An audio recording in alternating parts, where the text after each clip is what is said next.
today I would like to talk about the motivation of one Marty McFly as well as the moral to the story of Back to the Future. When writing a story, whether it's a comic, a novel, or a movie, etc., an early question a writer asks themselves is, what is the character's motivation? Further, most stories have a moral at the end, whether it is thought about beforehand or not. You're left with some message at the end of the film or book or what have you. Back to the Future is no different. Let's look at Marty's motivation and the moral of this 1985 classic time travel tale. Back to the Future introduces us to a 17-year-old Marty McFly as he comes into Doc Brown's garage, lab, home, office, amalgamation building thing to use his amp to practice his guitar. Kid turns it up to 11 and kind of gets blown up a little bit. What you gonna do? He then gets a call from Doc and realizes he's late for school, so he kind of tail skates over to Hill Valley High. Later, after school, along with his band, the Pinheads, they audition to play at the school dance, but they're told by an incognito Huey Lewis that he's afraid they're just too darn loud.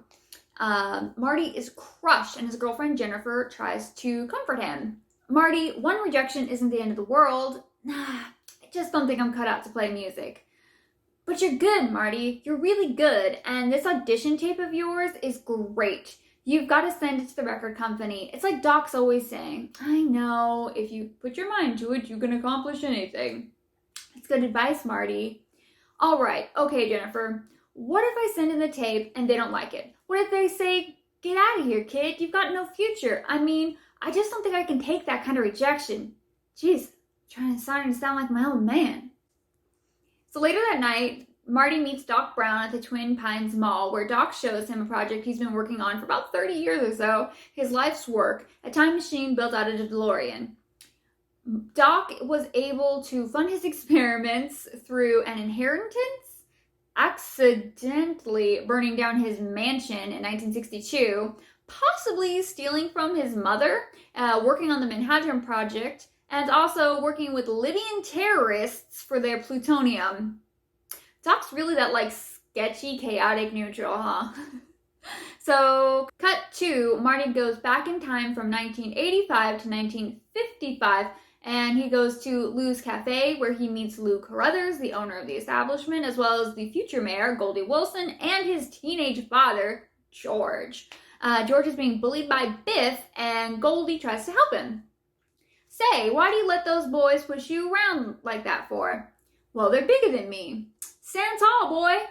Have some respect for yourself. Don't you know that if you let people walk all over you now, they'll be walking over you for the rest of your life? Look at me. You think I'm going to spend the rest of my life in this flop house? No, sir. I'm going to night school. And one day I'm going to be somebody. That's right, he's going to be mayor. Marty. Yeah, mayor. Now that's a good idea. I could run for mayor. Lou Carruthers says some racist stuff, and Goldie replies, you wait and see, Mr. Carruthers. I will be mayor. I'll be the most powerful man in Hill Valley. I'm going to clean up this town. Mayor Goldie Wilson. I like the sound of that. I do too, Goldie. So not only does Marty meet his parents, or rather the teen version of his parents, but he accidentally replaces his father George in George and Lorraine's Meet Cute. And boy, does it get awkward. Marty's new mission becomes getting his parents together, Cyrano de Bergerac style, so that he and his siblings aren't unborn. And George is too shy to work up the nerve to talk to her, so Marty has to help. So anyway, George, about Lorraine, she really likes you. She told me to tell you she wants you to ask her to the Enchantment Under the Sea dance. Really? Oh yeah, all you gotta do is go over there. What, right here? Right now? In the cafeteria? What if she said no? I don't think I could take that kind of rejection. And getting to know his father, Marty also learns that George wants to be a writer, but he's very self-conscious about his work. Aww. What are you writing?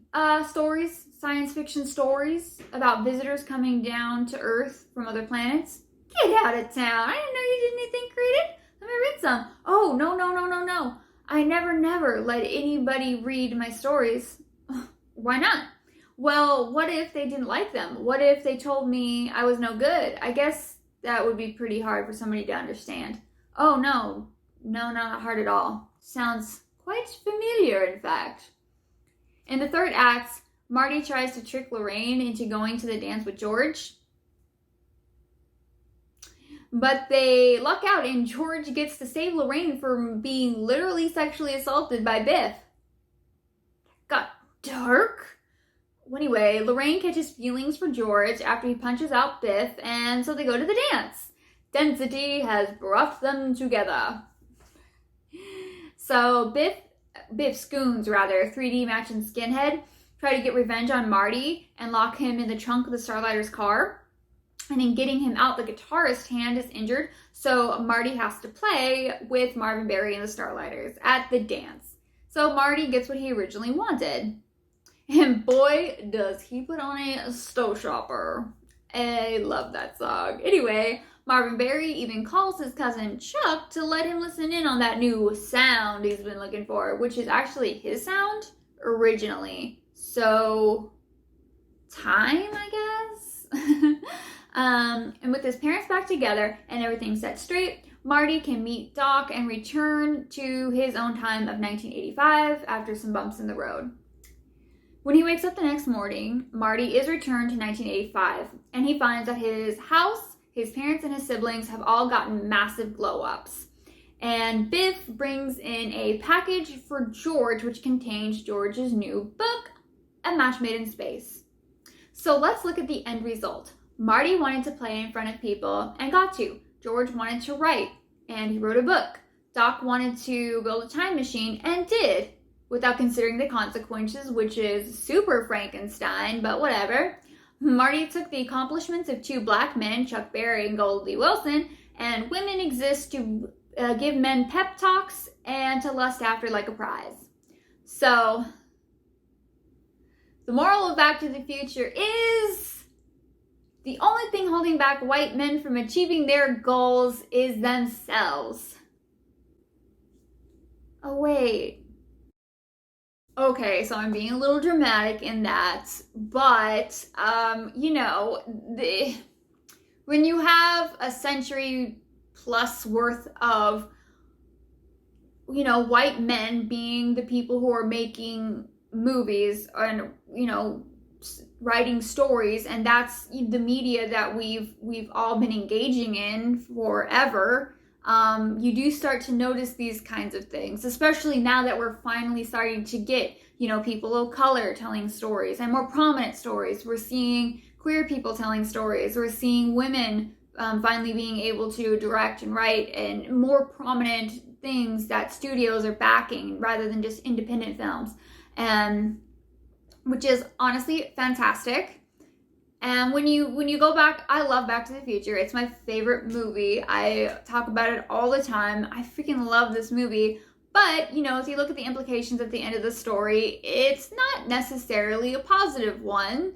If you're not coming from the standpoint of being a white guy. And to say that, white men can get anything they want if they just put their minds to it, I actually really hate that. That's very unrealistic.